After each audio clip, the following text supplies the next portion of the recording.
Olá, seja bem-vinda, seja bem-vindo ao Educação e Tecnologias, um programa do PP Gente, o programa de pós-graduação em Educação e Novas Tecnologias da Uninter.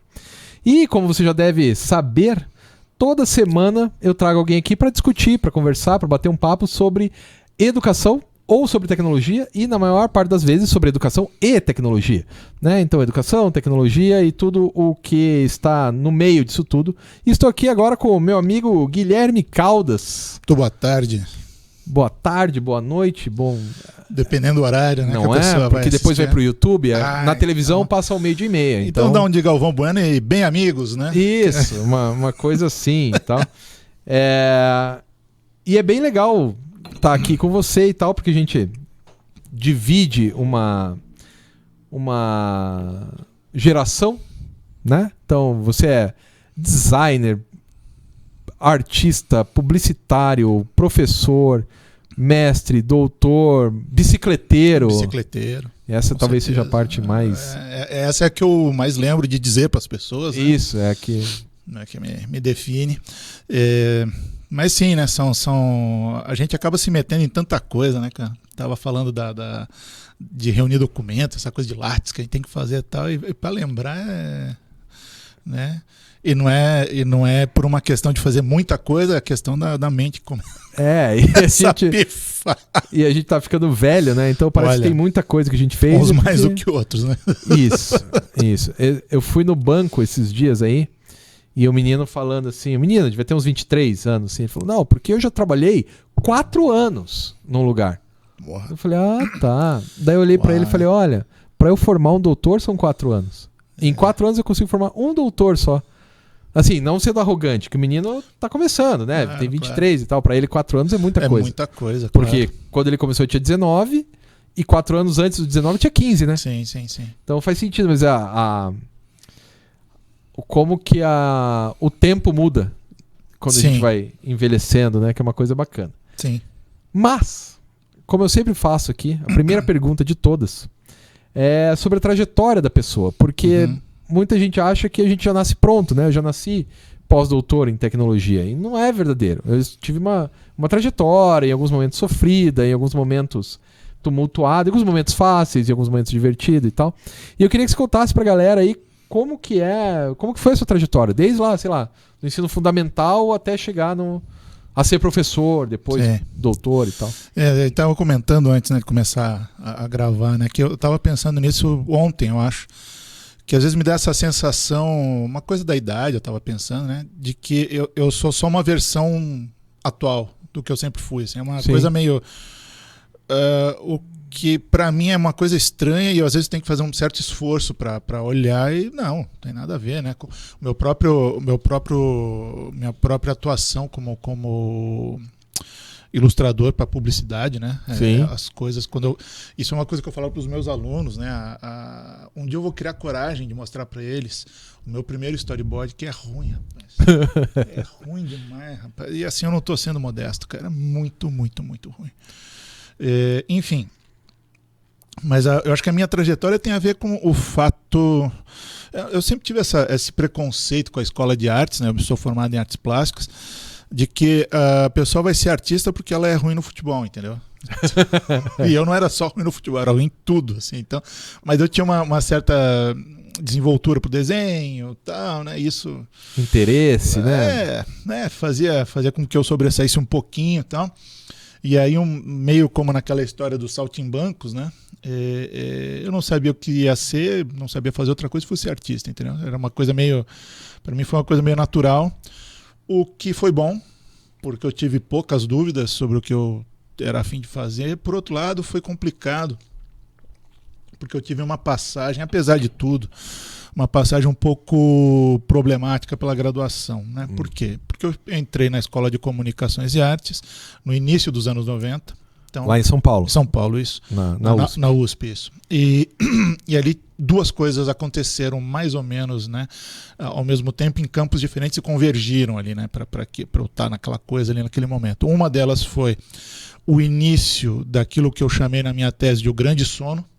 dos quadrinhos brasileiros, né? Aquela desgraça que foram os anos 90, e não adianta dizer que não. Que não tinha nada, né? Não tinha nada. Tinha acabado horrível. Chiclete com banana. Tinha acabado tudo.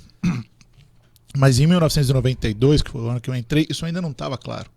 Né? A gente foi aos poucos, a gente foi percebendo. É porque a Chiclete acabou em 90, a Circo em 91. Isso, a Animal em 91. A Circo acho que é de 90. Não, a Circo acabou em 88, que acabou em 92 foi a Piratas do Tietê. Foi Piratas do Tietê, tá certo. Mas foi isso, de 90 a 92, né? Mesmo assim, a aventura e ficção, que eu nunca tive um carinho especial, né? Foi tudo. Também, assim, né? E um dia a gente olhou, né? Você talvez, eu assim, ali por 94, 95, um dia eu olhei e falei, opa, mas não tem nada. Não tem nada. Tinha uns fanzines, mas... Né? Sim. Fanzine não... É legal e tal, mas... Enfim, então tinha isso, né? Mas em 92 a gente estava vindo numa trajetória que, por exemplo, a revista Animal, ela me fez acreditar que eu poderia fazer quadrinhos. Claro. Como métier mesmo, né? Como trabalho. Essa era uma coisa. E o outro dado era que na Escola de Comunicações e Artes tinha uma galera ali, o corpo docente, e acho que uma parte dos alunos também, muito imbuída de um processo, que era esse processo da pós-modernidade, da arte conceitual e da pós-modernidade, que estava muito acirrado naquela hora ali. E aí eu nunca consegui ter uma interlocução muito tranquila quando eu falava que queria fazer histórias em quadrinhos. E eu sempre falo isso, eu tento ser muito cuidadoso, porque eu gosto de deixar sempre muito claro que eu fui aluno de grandes professores. Eu devo ao corpo docente da ECA muita coisa, eu nunca neguei isso. Né, eu estava um dia falando na Federal, ali no The Arts, né? Eu fui aluno de pessoas que a gente vê nos livros, né? Eu fui aluno do Walter Zanini, da Ana Teresa Fabres, do Pinhatari, talvez. Não, Pinhatari, ele estava aqui em Curitiba nessa época. Na Tuiuti já. Mas eu fui aluno do Plaza, do Júlio Plaza. Júlio Plaza. Né? Foi do outro cara da gangue, né? Regina Silveira, Carmela Grossa, uma galera assim que, né? Meu Deus do céu, eu fico até meio arrepiado aqui de lembrar. Sim. Porém, apesar disso, foi um processo um pouco sofrido para mim, né? E eu fiquei muitos anos acreditando que eu não era de fato um artista por essa passagem. Teve outras coisas ali também. O meu filho nasceu no final da graduação, tinha 20 e poucos anos, aquela, né? E filho pequeno é uma trabalheira, né? Enfim, muita coisa aconteceu. Claro. E eu gastei longos anos da minha vida. Até que eu olhei para mim mesmo e falei, não, eu sou um artista. Eu sou um outro tipo de artista. Claro. Né? Eu não sou... não tenho um tipo só de artista. Né? Mas isso eu fui ter essa percepção, eu já estava com 40 anos, praticamente. Né? Eu estava com 39 e ia fazer 40. Não, eu estava com 40 e ia fazer 41. Era isso. E isso... coincidiu, eu acho que não teve uma conexão direta, foi mais uma coincidência mesmo, que foi quando eu resolvi que eu ia voltar a estudar. E aí eu encontrei no programa de Tecnologia e Sociedade da UTFPR, né, por onde nós passamos, esse acolhimento na figura da Marilda, né, como orientadora, que criou em torno de si, né, principalmente, mas não só, esse núcleo de estudos sobre histórias em quadrinhos. Talvez não fosse aquele mestrado e doutorado dos sonhos, no sentido de que eu acabei indo para um lado conceitual, um lado teórico. Talvez mas na época eu também não sei se eu teria feito outras coisas, não sei. Foi uma coisa que meio que caiu no meu colo, né? E vamos nessa. Através bastante do Liber, né? Da Luciana Silveira também. Sim. Uma coisa que eu comecei a frequentar ali, o Ateliê Persistente, na UTFPR e tal. E eu olhei aquilo, falei, quer saber, meu amigo? Eu vou, cara, sabe? E aí eu lembro que o mestrado, cara, eu entreguei porque na época você tinha que entregar a sua proposta, até eu não lembro, cara, mas acho que você se inscrevia e se você fosse aprovado, você mandava a sua proposta, era alguma coisa assim. Eu sei que eu consegui mandar minha inscrição no último dia. Literalmente, assim, era. E fui aprovado. E ali eu enveredei por uma coisa, sabe? Acho que tinha também alguns interesses meus. Essa coisa da figura do Luiz G, ou Avenida Paulista, que foi a minha dissertação, né? E depois no doutorado eu também tive a felicidade de, modéstia à parte, de identificar outro tema muito interessante. 2 temas interessantes eu tive essa... Só lembrar que a Avenida Paulista não é a avenida, e sim uma história em quadrinhos chamada Avenida Paulista. Sim, porque sim, as pessoas não eu tô falando, achando, né, que é todo mundo aqui dos quadrinhos, mas foi a primeira graphic novel brasileira. Isso. Né? Foi uma história em quadrinhos feita por um cara que, para mim, meio genial, né? Se tem alguém maior que o Luiz G, eu não tô lembrado agora, assim. Tem muita gente muito boa, mas o Luiz G é outro nível, assim, né? Um cara que fez uma história em quadrinhos enorme, talvez a primeira graphic novel brasileira, que ficou meio misteriosa, meio perdida por 2 décadas. Pois é. Né?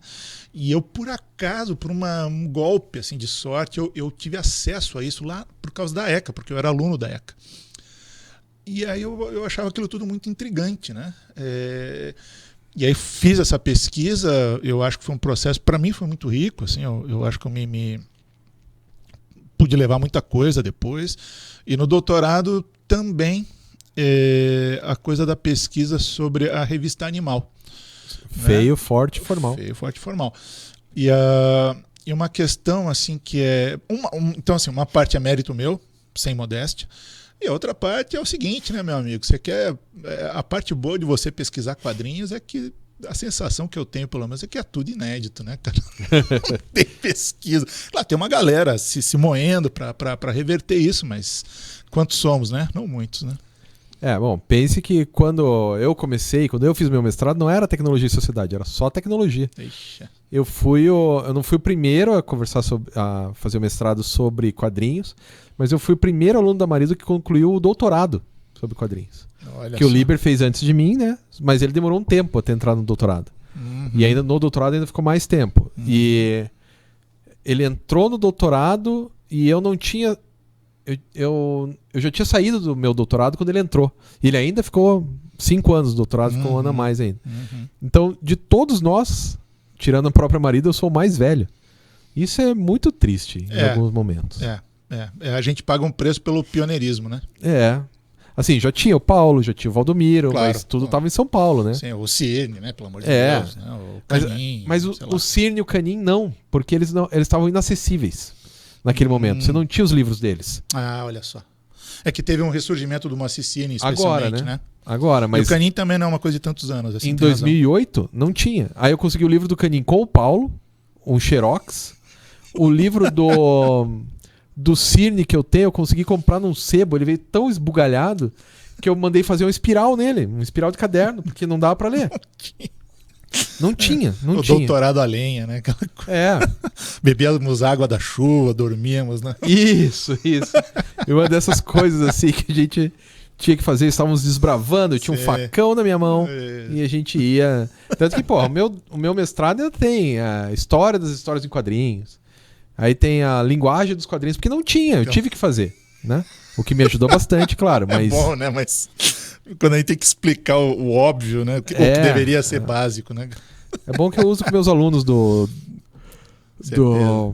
mestrado e doutorado, eu uso a minha própria dissertação, que tá tudo lá. Tá bem mastigadinho e não precisa ler muitos livros. Eu já fiz isso para você. Mas daí você entrou que ano no mestrado? No mestrado Porque eu tava na sua banca, né? Tava. Eu fui aprovado em 2014, meu primeiro ano foi em 2015. E ali eu fui o Mr. Capes, assim, né? Mesmo sem bolsa. O meu primeiro dia foi dia 9 de março de 2015, eu defendi no dia 10 de março de 2017. Então foi 10 e 11, assim, pá. O doutorado já não foi tanto, né? Mas doutorado eu consegui defender 3 meses antes. Uia, muito bom. Porque eu me lembro que no mestrado eu queria defender em dezembro pra, assim, ter férias, né? Porque enquanto você não defende, você tá trabalhando, né? É verdade. E a Marilda não deixou. Falou, não, vamos pra março. Aí eu defendi, acho que 1º de março, sei lá, 2 de março. Assim que deu. Assim que deu, eu defendi, porque já tava tudo pronto, né? E o doutorado eu consegui defender antes. Eu falei, eu quero defender em dezembro. Tá bom. É que o doutorado tem aquela gordura, né, de tempo, assim. Se você consegue se organizar, rola, assim. Verdade. Porque o doutorado, na verdade, você faz mais coisas do que o mestrado, mas não é o dobro. Pra ter o dobro de tempo, né? Não chega a ser o dobro, assim. Só que às vezes, claro, é meio dificultoso, até pelo próprio tempo que passa. Mas enfim. E daí você foi pra publicidade quando? Eu nunca fui pra publicidade. Ela veio pra você. Ela veio, cara. Veio se arrastando. Na verdade, então, eu digo que o mestrado caiu no meu colo, a publicidade caiu na minha cabeça, né, cara? Foi... Eu tô nessa lida há 2 décadas, agora faz 21 aninhos, né? O que significa que eu comecei tarde, porque eu tô com 50, né? Eu comecei com 29. Mas foi uma coisa assim, essa é uma história um pouco mais longa. Eu saí da faculdade, não tinha trabalhado em umas coisas, tal, claro, mas não tinha um negócio assim, né? E a gente estava nesse momento, né, de não saber o que fazer com as histórias em quadrinhos. Sim. Né? Isso era 2000. Não, isso era 96. Tá. Né? Era pleno vácuo, né? Você saiu da faculdade em 96? Eu me formei em 97, na verdade. Porque o que aconteceu na faculdade foi assim, né? Eu cheguei lá, quando você falava que queria fazer história em quadrinhos, só faltava bater na sua cara e te chamar de verme, sei lá, entendeu? Aí eu fiquei muito, muito revoltado, porque eu também era um moleque absolutamente imaturo. Claro, sabemos bem. Né? E aí eu larguei o primeiro semestre. Uma das coisas mais idiotas que eu já fiz na minha vida, mas ao mesmo tempo, mesmo sendo um moleque burro, eu, apenas 18 anos, eu olhei e falei, cara, eu não quero fazer outro vestibular, entendeu? Eu vou fazer esse negócio da Eu não vou estudar matemática de novo, vou de novo, química cara. de novo. Vou fazer essa bagaça aqui funcionar. E aí enfim, eu fui tentando inventar um jeito, e eu tô contando isso porque eu teria me formado em 95, mas daí começa a dar aquelas coisas de coincidir disciplina, bate a grade e tal, né? Sim, e eu não consegui. Porque assim, aí a partir do segundo semestre eu peguei o troço a sério e fiz o melhor que eu pude. Claro. Mas mesmo assim eu não consegui me formar em 5 anos, que era o que eu gostaria, né? Tive que me formar em 6. Enfim. E aí, em 96, a gente se juntou, eu e uns amigos, né? A Marcinha, Weitzman, Mariana Rilo, mais um pessoal que agora não estou lembrando, acho que o Eduardo Verderame, estava no meio dessa história de algum jeito. Um pessoal ali que era da ECA, uns das artes plásticas, outros de outros cursos. E a gente começou a andar com o cara que era daquele grafite dos anos 80, que era o Arthur Lara. Sim. E ele tinha um lugar que era o Arte Garagem, que era ali nos finalmente ali da Vila Madalena. Ele fazia uns negócios pros Titãs, né? Eu acho que cenário sim. de palco. Eu acho que sim. Ele era um cara bem, né? E tinha um espaço que era legal, então a gente meio que gravitava ali em torno daquilo. E um dia nós inventamos uma festa, que eu nem lembro o nome. E aí, cara, vamos fazer fanzine, vamos fazer não sei o quê, vamos fazer. Aí eu casquetei de fazer umas camisetas, né? Também. Vou fazer umas camisetas aqui e tal. E foi uma festa bem legal, cara, porque tinha uma pista de dança que era um porão, que era um buraco no chão, e eu era o DJ, cara, com fitas cassete, 2 Walkman com um mixerzinho, assim, cara. E funciona, né? Porra, deu bom aquela festa lá, cara. E a gente botou umas coisas para vender e tal. É uma coisa que se faz hoje muito, mas naquela época não era um negócio tão difundido assim, até porque era uma coisa pequena, tal, era uma coisa muito faça você mesmo, né? E eu vi que as camisetas tiveram uma boa receptividade. E aí eu fiquei com essa ideia de fazer uma marca de camisetas, tentar trazer os quadrinhos para isso, como um jeito também de tentar solucionar na minha cabeça isso, né? O que fazer com esse negócio dos quadrinhos? Essa coisa de impressos de artistas, tudo tá no futuro, cara. Sim, não tinha, né? Não tinha nem vazão, não tinha como dar vazão. Não tinha nada. A gente estava nessa prevalência do computador ainda, a gente ainda não tinha superado essa parte aí, eu pelo menos.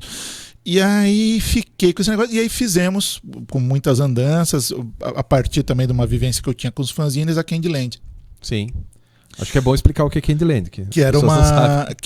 Ela era uma história em quadrinhos no fanzine que eu fazia, porque isso era um chavão na época, né? Você entrava numa escola como artes ou comunicação, e comunicações e artes, né? E aí todo mundo fazia, não tinha internet, tá? Todo mundo fazia assim, seu jornalzinho, sua revistinha, seu fanzine e tal. E aí eu entrei nessa. Assim que começou a Cacete Planeta. Exatamente. Assim que começou Chiclete com Banana. Exato, muita coisa boa começou assim. E eu lá fiz o primeiro e único fanzine que teve mais de um número, que era o Luke Skywalker with Diamonds. Teve 4 números. Muito bom. Esse nome é bom, né? Eu gosto desse nome. E aí era eu, Olavo Rocha, que depois a gente continuou fazendo o Candyland, mas já chego aí. O Murilo Martins, que é um baita artista. Agora ele anda meio parado, assim. Mas fez muita coisa, muito quadrinho bom. E o Adriano Rodrigues, o Adriano de rádio e TV, que era um curso que tinha na época, o Murilo e o Olavo de publicidade e eu de artes plásticas. Né? E aí, num dos números do Look, o Olavo desenhou e escreveu uma história chamada Candyland. E eu achei demais aquela história. Falava das coisas que eu achava, para mim, importavam na época, né? O Sonic Youth. O personagem, para mim, era tipo o Black Francis, o cara do Pixies, né? Que era uma das bandas também que... Uau! E aí o Olavo gostava do meu desenho, ele me chamou para participar do fanzine, e ele perguntou, isso saiu no número 3, se eu não estou enganado, e ele perguntou se no número 4 se eu não queria desenhar. Eu falei, pô, claro, só se for agora, né? Desenhei, gostei do resultado. Sim. Aí o fanzine acabou, tipo banda, assim, que os caras brigam, tá, né? Aquele negócio. E aí... Nosso futuro! Opa! E aí fizemos um fanzine chamado Candyland, que era uma história só. Ali já tava meio que era um fanzine formato A3, né? Eu já tava meio interessado. Era uma coisa assim, completamente descabida, né? Pra mim ali na época. E aí eu comecei a tentar explorar essas coisas. É uma coisa que eu infelizmente nunca levei muito adiante, mas era esse interesse nos formatos meio diferentes. Eu não sabia ainda. Porque mas A3 é muito grande pra... Então, uma galera falava, eu não consigo guardar esse negócio. Pois é. Guardar, comercializar... Mas enfim, fizemos, né? E aí eu fui fazendo umas coisas aí já sem o Olavo. A gente nunca perdeu o contato, fizemos coisa depois e tudo. Mas aí um dia eu botei um Candyland Apresenta, porque mal ou bem ele circulava nesse circuito restrito, mas muito atuante dos fanzines noventistas, né? Então eu botei um Candyland Apresenta. Para uma outra coisa, assim. E aí quando foi para fazer as camisetas, eu falei, cara, Candyland, né? É um nome que eu gostava, mas não era meu, era do Olavo, né? E aí eu perguntei, Olavo, posso usar o nome? Aí ele falou, pode. Aí eu botei Candyland, gostava, já fazia as coisas. E ela virou essa coisa que nunca deixou de ser, que era uma mistura de marca com editora, né? A Candyland foi talvez a primeira, não sei, porque tinha umas camiseterias antes, era um conceito que não era muito difundido, mas já existia. Mas no início do século XXI, o Brasil foi assolado por uma onda de camiseterias. E a Candyland foi a primeira dessa onda, meio ficava ali no alto da 15 e tal. Isso, né? Do lado perto do Estádio do Coxa. Perto do Estádio do Coxa, isso. Né? Tinha nosso escritorinho / loja. E por causa da Candyland, então, para chegar agora eu vou chegar na publicidade. Eu estava um dia, alguém me chamou para esses lances de ensino à distância, para eu fazer uma direção de arte, uma apostila, uma coisa que falei, eu precisava do dinheiro, né? Falei, não, vamos lá, né? E eu estava indo para esse negócio, era o IESD. Eu estava indo, no caminho eu encontrei um amigo meu de infância, que é o Julian, que estava trabalhando numa agência de publicidade que era bem importante na época, que era a Get. Uhum. E aí eu encontrei, ele tinha descido para fumar um cigarro. Aí, foi fazer um tempo que eu não via. Tô indo. Ó, toma um cartão aqui, se os caras precisarem de alguma coisa. Né? Mas. Sim. Né? E os caras me chamaram. Para fazer desenho. Para fazer umas ilustrações, para uns negócios. Aí um dia me chamaram para fazer um projeto de personagens, que era uma coisa. Isso era muito louco, né? Porque eles trabalhavam para o Requião e trabalhavam para os inimigos do Requião. Porque na época ali era 2003, né? E eu fiz uns personagens baseados naqueles filmes de formiguinha que tinha na época, assim, né? Formiguinha, não sei o que, tinha uns 3, 4, cheio de filme de formiguinha. E aí eu inventei. Vida de inseto. Vida de inseto e o outro era o Formiguinhas. Formiguinhas. E aí eu inventei um Requião, que era um gafanhoto, que era o vilão, né? E ficou legal, cara. Não ficou... Mas nunca fizeram. Esse nunca produziram. Né? E aí, na hora de conversar com a galera, tal, eu me reuni com o pessoal da produtora, a produtora da produtora, voltei com ela no carro. E ela me perguntou, né? Aquelas coisas. E o que você faz? E eu, naquele meu momento, canto, danço, represento, né? Falei, não, eu faço ilustrações, faço storyboards, enfeitando o pavão. Eu tinha feito 2 storyboards na vida. Né? Um pro Catalépticos, em 99, que é um trabalho que eu gosto muito. Catalépticos, só pra lembrar que é a banda. Que é a banda, né? E eu fiz com bico de pena, uma doideira, assim. E o outro para uma campanha. Essa foi a favor do Requião. Você lembra que tinha uns carros de polícia com os caras com umas máscaras de super-herói? Assim, você lembra disso, cara? Era um negócio contra as drogas, que ficou nos carros da PM, assim, pelo mandato todo, os 2 mandatos do Requião. Acho que eu lembro. Eu que desenhei aquele negócio. Olha. E aquilo, eu fiz um storyboard que é incrivelmente racista, cara. Eu olhei outro dia e falei, meu Deus, que vergonha esse negócio. Mas que também nunca foi filmado. E eu tinha feito esses 2 storyboards. Só. E aí essa pessoa me chamou para trabalhar com uma dupla de diretores ali na Deiró, que era o Carlão Busato e o Marlon Klug. Fizemos, era um filme, e esse é um storyboard que eu tô criando coragem. Algum dia eu vou mostrar para os meus alunos, porque ficou horrível, assim. Mas eu fiz, entreguei e tal, né? Aquela coisa de publicidade com prazo, né? Entreguei, o prazo sempre curto, tem que ser respeitado e tal. Eu nunca trazia um storyboard. Aliás. E eles continuaram me chamando. Sabe que seria legal explicar o que é storyboard? Storyboard, já vamos chegar nessa parte aí. Mas eles seguiram me chamando, assim. Agora o Marlon vem chamando menos, assim, porque eu acho que a produtora dele, né? Depois eles se separaram, eles eram uma dupla. A Fantástica, eu acho que está com um outro enfoque, né? Mas outro dia eu fiz uns concepts lá para ele. E o Carlão vem me chamando com uma certa regularidade até hoje, né? Eu acabei não fazendo um trabalho agora, porque tô prestando um concurso, ia ser bem no dia, assim. Aí eu acabei não fazendo, mas senão eu tô sempre com ele ali, né? Fizemos muita coisa. O storyboard, para quem não sabe, é assim, quando você vê um filme, publicidade principalmente, mas quando você vê um filme, aquilo que está passando na tela, aquele negócio, ele foi planejado antes, né? Apesar de parecer óbvio, e ele é planejado num nível assim do que vai aparecer, onde e de que jeito, né? E para isso eles fazem esse negócio que é chamado de storyboard, que são os desenhinhos de cada cena. Né? Quase uma história em quadrinhos, só que é diferente. Então, né? Essa é uma das coisas que algum dia eu queria me debruçar sobre, porque eu acho que tem diferenças importantíssimas. Tipo a câmera, é isso? Não, para mim principalmente o tempo narrativo. Porque o storyboard, porque, assim, o que eu faço em publicidade, no jargão publicitário, eles chamam de shooting board. Shooting é você filmar, né, a cena, porque ele é ele é ao mesmo tempo várias coisas. Ele é um planejamento visual, ele é um documento de produção e ele é quase como um termo de contrato, assim.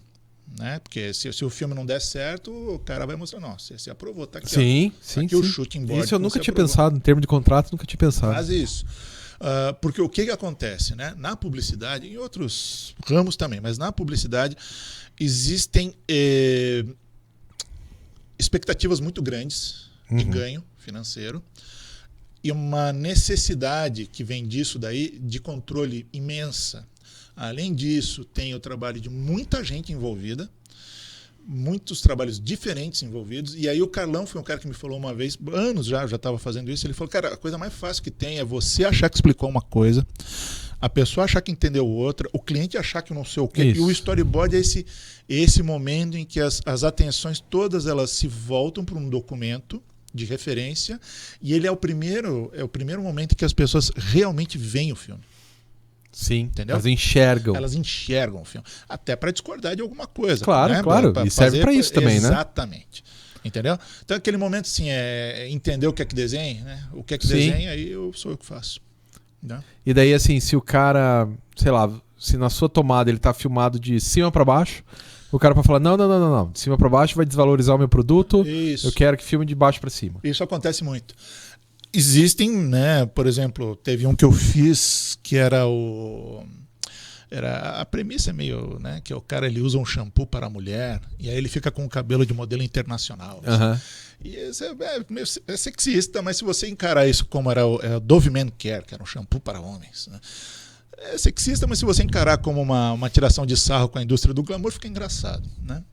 E não está diminuindo ninguém e tal, né? Mas enfim, no shooting o ator está correndo para um lado e no filme ele está correndo para outro. Mas isso deve ter sido discutido, entendeu? Então algumas diferencinhas às vezes aparecem, mas tem coisa, e eu mostro isso para os meus alunos na Belas, né? Tem desenho que é tão ipsis literis que é quase assim, alguém poderia virar e dizer, não, mas você pegou o filme e desenhou em cima, tal. Quando é o contrário. Sim. Sabe? É muito louco, cara. É uma doideira, assim. Eu tava lendo aquele livro do Matthew Perry, sabe o cara do Friends? Sei. Então, eu tava lendo o livro dele, aliás, uma depressão do começo ao fim, né? Esse é o que morreu agora? Isso, é esse que morreu agora. Depressão do começo ao fim, faltam 20 páginas para acabar o livro. E ele fala assim que tinha um diretor, agora não vou me lembrar o nome, que fazia literalmente o que estava no script. Então se ele falasse, você tem que estar aqui, e você falasse, você tem que estar aqui, ele mandava cortar, você tem que estar aqui. Cada uma das letrinhas tinha que estar ali. E ele argumenta que é um jeito de trabalhar, mas que você perde toda a criatividade do set de filmagem. Sim. E com o storyboard deve ser mais ou menos parecido, né? Um pouco, eu acho que com publicidade eu sempre acho que essas coisas tendem a ser um pouco mais acirradas, né? Porque a galera... Tem grana, né? Tem o produto. A galera tende a esquecer que a publicidade, embora seja muito criativa, tem muitos momentos engraçadinhos e tal, ela é uma expressão do capitalismo, né? Isso. Ela é a expressão criativa do capitalismo. Ela está a serviço de uma coisa muito clara ali, que é... Vender um produto ou serviço. Vender um produto, o acúmulo de capital, essas coisas, né? Mas eu me lembrei de um fato, né? Um dos filmes que eu fiz foi pro Chinelos Havaiana. E é dessas coisas que eu acho que são tão curiosas, né?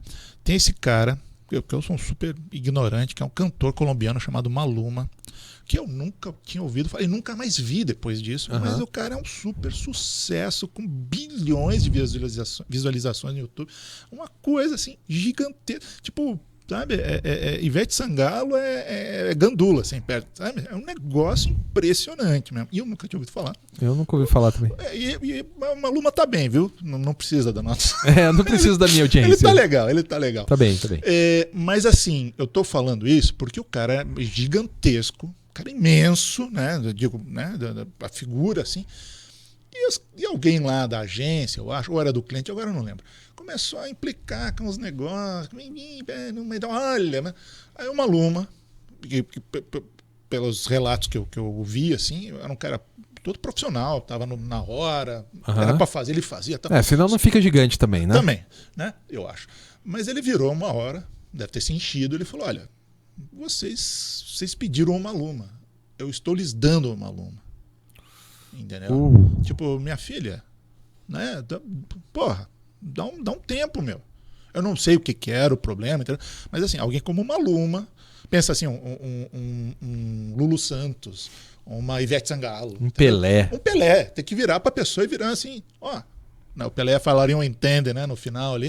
Mas é isso, entendeu? Às vezes a pessoa, ela tá... É que tem muita coisa envolvida, sabe? A pressão é enorme. É uma indústria... Bem ingrata, vou te dizer, viu?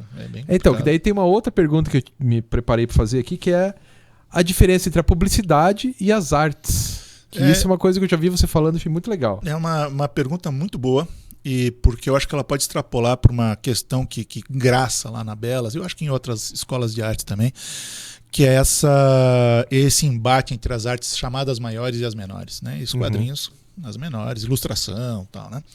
Ilustração estão nas menores também. Menores, né? E aí eu ficava, né, encasquetado. Aí um dia eu vi uma entrevista de uma arte educadora, ela é artista, pesquisadora, interessantíssima, que é a Edith Derdick, e ela dá essa entrevista para uma tese muito boa, que inclusive o nome da tese é sobre desenho, que é do Gil, eu nunca acerto se é Isoda ou se Isode, eu acho que é Isode, é um cara da FAO.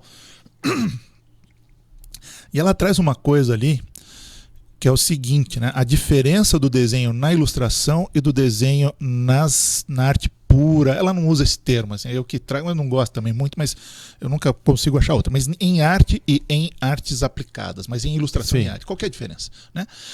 E o que ela fala assim, é que na ilustração o desenho ele vai responder a uma questão. Porque existe uma expectativa de que você consiga um fechamento nessa questão. A própria prática dessas artes aplicadas em geral. Publicidade está nisso, ilustração, animação, né? Você vai chegar numa resposta porque sim, porque é inerente ao processo. Na arte, o desenho ele é a formulação de uma pergunta, né? E outro dia eu tô participando desse grupo de arte contemporânea, que está bem interessante, inclusive. E uma das pessoas que foi a Fernanda Passos, que é uma das pessoas que coordena lá o grupo, ela falou, a prática artística, ela consiste em você responder a uma pergunta com outra pergunta. Claro. Né? Então isso é uma coisa que ela não acaba, é o processo, né, que você vai tendo. E você não chegar a uma resposta não é necessariamente um problema. Você pode chegar, né? Mas não é necessariamente um problema. Porque Claro. o problema, a questão é a pesquisa, né? Isso mesmo. Então, na ilustração, o desenho é uma resposta, na arte ela é uma pergunta. E aí, Ótimo. isso para mim tirou assim um nó na minha cabeça, e eu tento fazer com que os alunos da Belas e alguns dos meus colegas também desfaçam esse nó. E o que eu estou falando dos meus colegas são pessoas com muito boa vontade, não quero passar uma impressão errada, porque senão fica parecendo que eu estou reclamando dos colegas. Não, alguns eles têm um interesse genuíno em se aproximar mais dessa discussão mesmo, né? E os alunos, por outro lado, chegam muito nessa coisa, eu quero fazer mangá de fantasia, eu quero fazer mangá de fantasia, sei lá, né? Num universo paralelo. Eu falo, sabe? Vamos, calma. Né? Vamos problematizar essa bagaça também, né? Então eu acho que esse é o tipo de coisa que para mim vira uma chave mesmo, sabe? É porque essa moçada mais jovem, eles são muito apressados, né? Existe o tempo, né? O tempo do digital, né? O tempo do digital é um tempo muito rápido, muito imediato, né? E tem coisas que você não apressa, né, cara? Tem coisas... Aí tem questões aí em arte que são bem interessantes, né? Por que você tem processos como os da gravura, que na sua origem eram processos utilitaristas, né? Então, não tinha nada que diferenciasse, por exemplo, uma xilogravura feita no século XV de uma fotocópia no século XX, final do século XX. Claro. A ideia era muito parecida. Né? Você não estava... O cara lá do século XV não estava fazendo xilogravura porque ele era artista, ele estava fazendo porque era aquilo que se fazia. Se eu não fizer isso aqui, eu vou fazer o quê? Ele tinha que colar cartaz, tinha que fazer 50 cartazes, é o jeito vou de fazer desenhar 50 um por cartazes. Tá louco, meu? Não, vou fazer aqui, ó. Bate aqui. Um carimbo, né? E aí você... Aliás, é bom explicar, né? Que xilogravura é tipo um carimbo feito de madeira. Feito em madeira, ou então linóleo, né? Que é uma técnica análoga, que é uma folha de material meio tipo uma borracha, assim, que dá para trabalhar também. E funciona igual um carimbo. Não tem nenhuma... O clichê que o pessoal usa para, né, fazer aquelas toalhinhas de padaria, servimos bem para servir sempre, aí tem um frango aqui. É o mesmo funcionamento, não tem... O funcionamento da imagem é similar, né? E aí você tem, com a questão principalmente da fotografia e com a ascensão dos processos industriais ali na segunda metade da metade para o final do século XIX, você tem a galera liberada da verdade na imagem, né? Pela Benjamin fotografia. já explica isso lá na obra de arte da era da reprodutibilidade técnica. E você tem, já que estamos falando em Benjamin, você tem esses processos que daí eles começam a entrar nessa transição para serem conhecidos como os chamados processos tradicionais, no qual eles são dotados dessa aura do Benjamin, né? E aí, já que estamos aqui na coisa educativa, o Benjamin ele fala o seguinte, né? Que uma coisa é você ver uma impressão da Mona Lisa, mas se você algum dia for no Louvre, você vai olhar a Mona Lisa. Isso. Você E isso e tem mais um arrepio ali. Trilhão de turistas na sua frente, mas vai ser E essa coisa especial é a aura. Isso. Né? Esse arrepio. Estou arrepiado só de pensar aqui. Da coisa única, da unicidade da obra de arte. Né?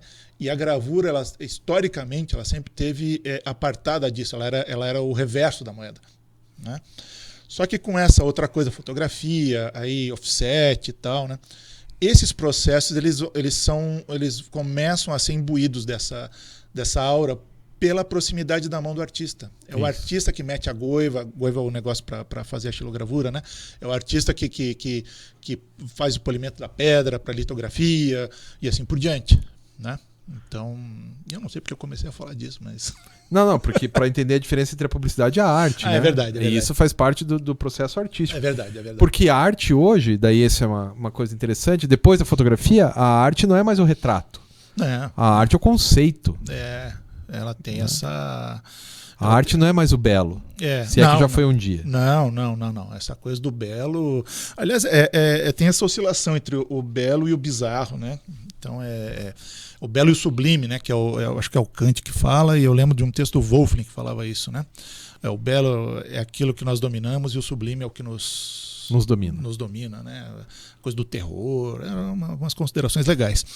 Mas o que a fotografia nos libera é dessa... E aí é uma acepção bastante ocidental, mas tem isso em outras regiões do planeta também, mas a arte como um espelho do mundo, essa necessidade de você, por exemplo, no bidimensional, né, na pintura e no desenho, você criar simulações, imitações do espaço tridimensional, aquela coisa da perspectiva cônica, né, tal, que você cria uma ilusão de profundidade, essas coisas. E aí... O dia que eu descobri que a perspectiva é uma invenção, a minha... Sabe quando você cai o queixo? Aquele livro do Gombrich lá, né? O Arte e Ilusão. Arte e Ilusão. Que daí... Não, calma, só um pouquinho. E assim, ficou um loop na minha cabeça.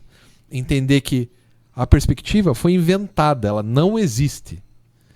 Nossa, aquilo doeu. Eu me lembro que mexeu, assim. Ela é uma convenção, né? Ela é uma convenção. É uma convenção. É uma coisa que eu tô aqui falando dos meus alunos da Belas. Um beijo para os meus alunos. A perspectiva cônica, que é aquela com ponto de fuga, né? Que as coisas vão ficando pequenininhas com a distância, ela é super legal, mas não é a única. Existem outras. Isso. Né? Tem momentos que você vai usar perspectivas paralelas, tem mais de um tipo de perspectiva paralela.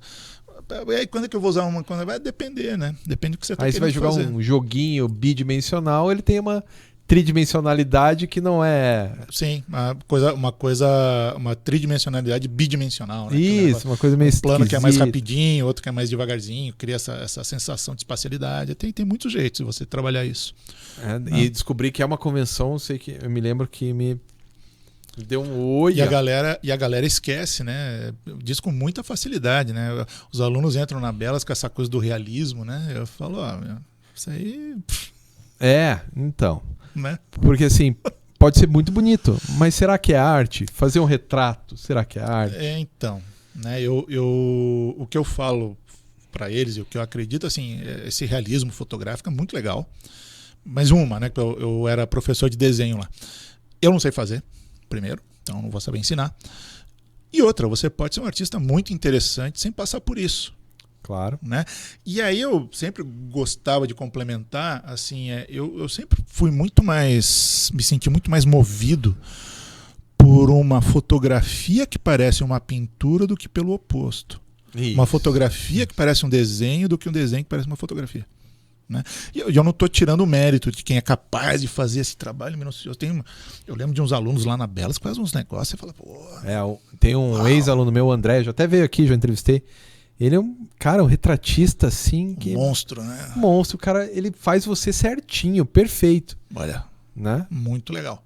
E é um retratista, mas será que isso é a arte? Do ponto de vista da arte contemporânea? Eu acho que tem uma questão de... essa coisa da arte contemporânea, né, cara? Que também é um problema. É uma coisa problemática. Porque você pode... O problema com a arte contemporânea é que você pode fazer tudo certinho e ainda assim aquele troço não é arte, entendeu? Você não tá causando aquele deslocamento, aquele estranhamento, você não está sendo... Botando a pessoa para pensar. Exato, você não está movendo o espectador, comovendo o espectador, movendo ele com você, sabe? Eu lembro sempre de um grafite muito, muito bem feito ali ali indo pro Boqueirão, assim, que é o Barbosa, o Joaquim Barbosa, né? E aí, assim, no país do futebol, o meu herói não joga bola. Aí tá lá o Joaquim Barbosa com aquela cara, enfim, não, né? Vou ter outros comentários. Mas eu olhava aquilo, sempre pensava, tá, e daí? Né? Tudo ali, né?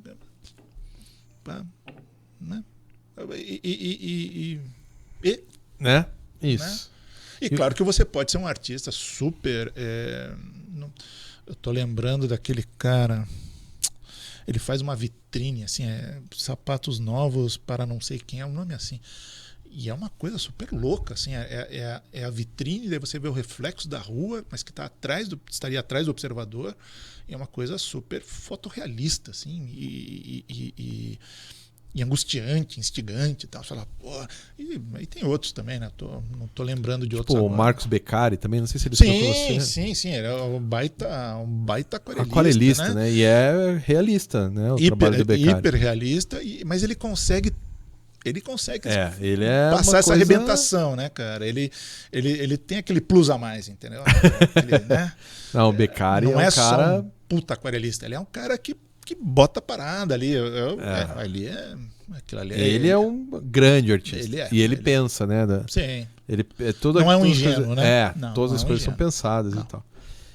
O problema é que a gente tem pouco tempo agora e a gente tem 10 minutinhos só e eu tenho que falar ainda sobre os quadrinhos, né? E caramba, então vamos correr, né, cara? Pois é, porque você fez vários quadrinhos ao longo da sua vida, né? Olha, menos do que eu gostaria. Eu tive essa conversa uma vez com o Rafael Coutinho, né? Que é o filho da Laerte. O filho da Laerte. E eu penso, cara, às vezes algumas pessoas... Não, acho que as pessoas não ligam tanto assim pra mim, mas às vezes eu posso passar uma sensação de que eu sou um cara que não desenho muito, né? Quando a verdade é que eu desenho já muito, assim. Agora eu tô trabalhando num esquema um pouquinho diferente, assim, de um ano pra cá, mais ou menos, 1 ano e meio. Mas eu desenho muito. E eu tava falando pra ele, cara, se esses desenhos que eu fiz, eles fossem desenhos que tivessem sido publicados de algum jeito, eu talvez pudesse ser hoje em dia um artista de mais envergadura, sabe? Do que eu sou, na verdade. Porque as coisas que eu fiz, elas ficaram todas escondidas. E eu não recebo crédito. Né? Nunca. As poucas vezes que eu recebi crédito foi nos longas-metragens que eu fiz, né? Eu fiz com o Marcos Jorge, com Ali Muritiba, com mais um pessoal que agora não estou lembrando. Vai estrear um filme agora que é... Mas na publicidade não tem os créditos? Não. Os caras dão crédito até para a pessoa lá que aprovou o negócio. Mas eu, cara... E não é uma coisa só comigo. Né? Não, lógico, é a profissão, né? Então, assim, é como se eu tivesse passado a minha vida toda trabalhando numa obra secreta, sabe? E aí, mas ao mesmo tempo, eu acho que a publicidade me transformou num quadrinista muito melhor, num artista muito melhor, em geral, num quadrinista muito melhor. E aí eu dei meus pulinhos, né? Fiz minhas coisas. Ainda tenho projetos que eu não consegui me organizar para fazer, né? Tem a segunda parte daquele livro de ida pro Uruguai. Sim. Eu trabalhei um pouco nele agora, que eu encaminhei para uma coisa da Fundação Cultural, né? Que é a história da viagem de bicicleta para o Uruguai. Eu acho que era uma explicar também, né? Pensando bem, eu falei como se todo mundo soubesse. Não, mas tudo bem. Na verdade, que ele é o primeiro terço, né? Tem os outros 2 terços, mas eu fiz um pouco mais. Esse é um que eu quero terminar. Tem um projeto de adaptação de um livro do Boris Schneiderman que está assim, me assolando. Vai fazer 30 anos agora esse negócio. Eu não consigo... Cheguei a publicar um lance ali pela Tonto, que era a editora do Fábio Zimbi, os caras da Animal, né? Mas eu tinha uma ideia com aquilo que eu ainda não consegui. E tem mais umas coisas agora. Mas esse do Uruguai acho que é legal de falar, né? Você pegou a tua bike, foi até Montevidéu? Foi. Eu fui até a casa do Mujica, né? E voltou. E não, a Fernanda foi me encontrar lá e voltei com ela de carro, né? Porque, cara, assim, ia legal, voltar é chato. Eu acho que voltar. Porra, velho, sabe? Voltar pra. E a descida, você olha o mapa, o Uruguai tá pra baixo. Tá pra baixo. Mas voltar, rapaz, você pensa, eu vou voltar pra. Vou falar alguma cidade aqui, porque vai que alguém se ofende, mas eu já conheço, cara. Mas quando você tá indo, tudo é novo, né? Sim. Tudo é essa coisa instigante e tal. E eu também não ia ter tempo de voltar, também tinha isso. Mas eu saí de Florianópolis, uns amigos me convidaram, e aí nós saímos num grupo ali, né? Saímos em 4 pessoas, e aí o grupo foi mudando ao longo do trajeto e tal. E nós fomos até a casa do Mujica, cara. E aí fomos barrados pela segurança presidencial. Porque ele era o presidente na época, né? Os caras não deixaram a gente falar com ele. Olha, a gente veio lá de Floripa de bike. Um dos caras falou isso. Mas nós viemos do Brasil, que é o Galvão Bertazzi, que é um baita quadrinista. Mas nós viemos do Brasil. E o cara foi gente boa, ele não foi Sim. Né, mané, assim. Mas ele falou, não dá, né, cara? Ele é o presidente do país, não é bem assim pra você falar que é presidente do país. Até lembro do cara, era um negão, assim, mas desse tamanho, cara. Ele parecia o Fishburne lá do... Lawrence Fishburne. Isso. Ele tinha um óculos, Matrix. Assim. Isso, ele tinha um óculos de Matrix, assim, só que era um cara desse tamanho. Muito, muito gentil, assim, muito, sabe, tranquilo, não nos tratou mal, nem nada. Sim. E eu vi que tinha uns outros caras no meio de umas árvores, assim, se precisar. A segurança do presidente da República, né? Mas foi uma coisa muito... Essa eu acho que foi uma experiência, sabe? Que eu prestei o mestrado depois dessa viagem. Eu acho que para mim ela foi um divisor, assim, sabe? Eu era uma pessoa antes e me tornei uma pessoa depois disso. E aí eu fiz, por sugestão da Fernanda, minha esposa, um diário, né? Escrito à mão, assim, ali no calor do momento. A gente pedalava muitas horas no dia, então eu não conseguia desenhar, né? É uma coisa que eu gostaria de ter feito, mas... Né, mas tirou foto para... Muitas fotos, muitas. E aí eu baseio... Essa história em quadrinho eu baseio ela muito nas fotos, alguma coisa nas lembranças, né? Mas nas fotos. E aí eu tentei... Aquela coisa que eu acho que eu comentei antes, né? A arte não se apressa, né? Eu tentei, assim, eu fiz uma, fiz duas, mas eu não tava, sabe? Não tava. Aí 2020 estava começando aquela coisa de pandemia. Eu falei, cara, eu preciso me ocupar de algum jeito, assim, né? Eu estava com o doutorado, mas falei, cara, só doutorado não vai dar, né? E aí eu cheguei num formato, que é um formato que me agrada ainda, sabe? Que é assim, cada dia é um capítulo. Ele começa com um mapinha que mostra mais ou menos o trecho. Isso. O texto, né, do diário, porque eu dou uma revisadinha e tal, né, para não. E aí tem uma parte que é ilustrada para dar esse adensamento, né, trazer essa coisa mais subjetiva, mais pessoal. Eu me permito dar umas viajadas, em geral bem conectado com o que está no diário, mas expandindo um pouco, trazendo aspectos que o diário talvez não tenha detalhado tanto, né? E aí eu fiz os 5 primeiros dias, dei um livrinho pequenininho, assim, pequeno, mas de umas 100 e tantas páginas. Uhum. E eu estou prevendo que ele daria alguma coisa ali, algo entre 350, de 350 a 400 páginas, né? Se eu consigo terminar. Mas é uma coisa que eu estou, independentemente... Mas aí você vai aumentar o tamanho? Então, acho que sim, né? São coisas que eu preciso pensar, né? Mas do jeito que eu fiz por conta própria, tal, me agrada o resultado, mas dá sempre para rever, né? Isso aí não está fechado. Porque o primeiro livro, esses dias você falou que o primeiro livro que você fez já tinha quase 300 páginas. Que é o 1968 junto com a Teresa Urban. Com a Teresa Urban, isso mesmo, né? Um quadrinho de 150 páginas, né? Que é legal que você falou, né? Porque o quadrinho do 1968, ele tinha também essa função no livro em geral, né? Porque é um livro que tem texto corrido, tem um levantamento de documentação, fotos. Isso. E a história em quadrinhos, ele dá esse contexto, né? Tem uma personagem que é o alter ego da Teresa Urban, que é a autora do livro, e ela vai ali, né? Essa coisa de movimento estudantil, o processo político que estava se acirrando naquele final de 68, né? Da metade para o final de 68, essas coisas. E é um pouco o funcionamento que eu acho que as histórias em quadrinhos eu chamo de notas do caminho do Uruguai, né? Uma coisa meio Richard Burton, assim, né? E aí o primeiro terço para dar uma coisa meio beatnik. Eu sou um cara que só faz chupação, assim, né? Mas que dá essa contextualizada, ele dá essa expandida, sabe, na visão ali da viagem. E é uma coisa que eu pretendo. E como que é, eu sei que eu já te perguntei isso, mas agora a gente está no outro programa, como que foi trabalhar com a Teresa Urban, que era uma historiadora, que assim, fez o livro, ela trabalhou na UFPR, né? Foi. A Judite, que está no livro, foi minha professora, né? Então. Foi um processo intenso, né? A Teresa é uma pessoa que ficou muito marcada pela violência do processo político, né? Pela tortura pela qual ela passou. A Teresa fez o livro para dialogar com os jovens. Uhum. Né? Então teve um episódio que o neto dela pulou lá sem autorização na piscina do colégio estadual e foi devidamente engravatado. Não sei se eu achava que era por um PM, mas depois me falaram que é um coordenador que tem lá, que enfim, que tem esse jeito de lidar, né, com as coisas. E aí o garoto mandou um abaixo à ditadura, né? E a Teresa pensa, mas será que esse menino sabe do que ele está falando? Claro que não. É claro que ele não sabe. Né? E não é culpa dele também, não tô. Mas ela fez esse livro para ele e para essa juventude, assim, dos 15 aos 18, até um pouco antes, talvez, como um jeito de não sei se responder alguma coisa, né? Mas de trazer um pouco de luz para essa época tão complicada, né? E a Teresa é essa pessoa completamente comprometida com o trabalho, com o projeto. Ela moveu céus e terras, mundos e fundos e nunca... Mas foi um processo do lado pessoal um pouco ali... Memória meio dolorosa. Não foi um processo sem seus percalços também. Né? Mas eu sempre deixo muito claro que é um livro que eu tenho muito orgulho de ter feito. Claro. Né? Foi o meu primeiro livro. Foi o primeiro.